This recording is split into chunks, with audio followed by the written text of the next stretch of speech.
Ça faisait longtemps qu'on n'avait pas parlé d'un titre des éditions Vestron, cet éditeur indépendant qui nous propose énormément de comics de qualité. Il faudrait vraiment que on passe plus de temps à parler de leur sortie, c'est vrai, mais à culpa Maximilia. Mais aujourd'hui, je ne résiste pas à vous parler de ce coup de cœur qui s'appelle XX Zombie, X-Zombie, comment, je sais pas, appelez-le comme vous voulez.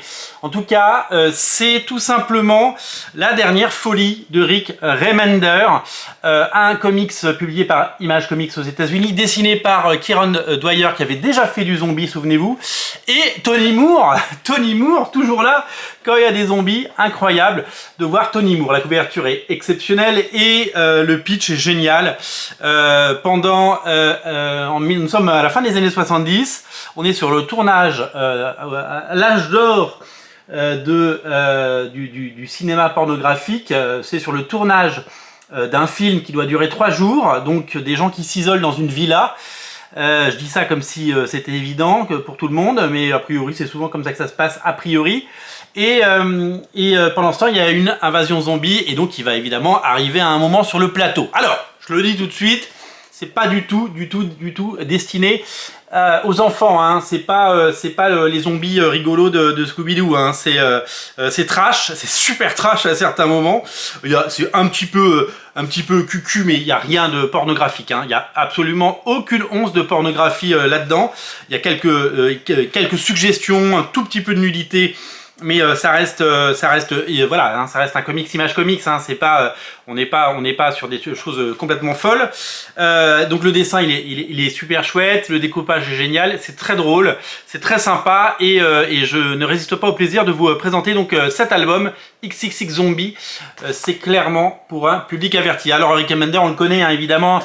Il fait partie de ces auteurs que on adore, et il fait partie de ces auteurs qui ont, vous le savez, beaucoup travaillé pour Marvel. Sur des séries comme Captain America, évidemment, sur Uncanny X-Force, bien entendu, et qui après a pris le chemin de l'indépendance avec plein de séries, et notamment Seven to Eternity, son chef-d'œuvre absolu, disponible chez Urban en magnifique album. Ça fait partie de ces scénaristes qu'on aime beaucoup, ça fait partie de ces grands noms, ça fait partie de ces gens dont on aime suivre l'actualité, les séries, les comics. Ça fait partie de ces auteurs véritablement qu'il faut suivre. Et donc, quand ils se lâchent un peu, et clairement ils se lâchent un peu, ça donne des choses étonnantes, ça donne vraiment des choses étonnantes.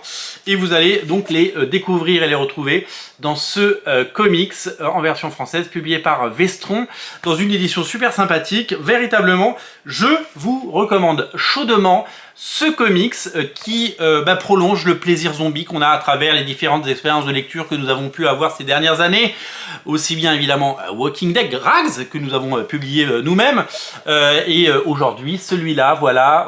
Moi je suis content quand il y a des versions différentes, humoristiques, rigolotes et décomplexées d'histoires de zombies, parce que c'est toujours réjouissant, c'est toujours sympa qu'il y ait un point de vue, et que voir ce que certains auteurs ont à raconter, là clairement c'est une réussite. Donc voilà, il m'a tapé dans l'œil, je l'ai pris, je l'ai lu, et j'ai eu raison, je vous invite à le faire. C'est disponible dans le lien, dans le descriptif de la vidéo. Si vous êtes fan de zombies, si vous êtes fan de Rick Remender et Tony Moore et Kieron Dwyer, eh bien vous savez ce qu'il vous reste à faire, craquer pour ce superbe album qui n'attend plus que vous. Je vous montre des pages que je peux vous montrer, parce que le but ce serait quand même pas de se faire cramer la vidéo, si vous voyez ce que je veux dire. Voilà, le lien il est là, ici, et c'est disponible. Très bonne lecture pour ce week-end. Salut!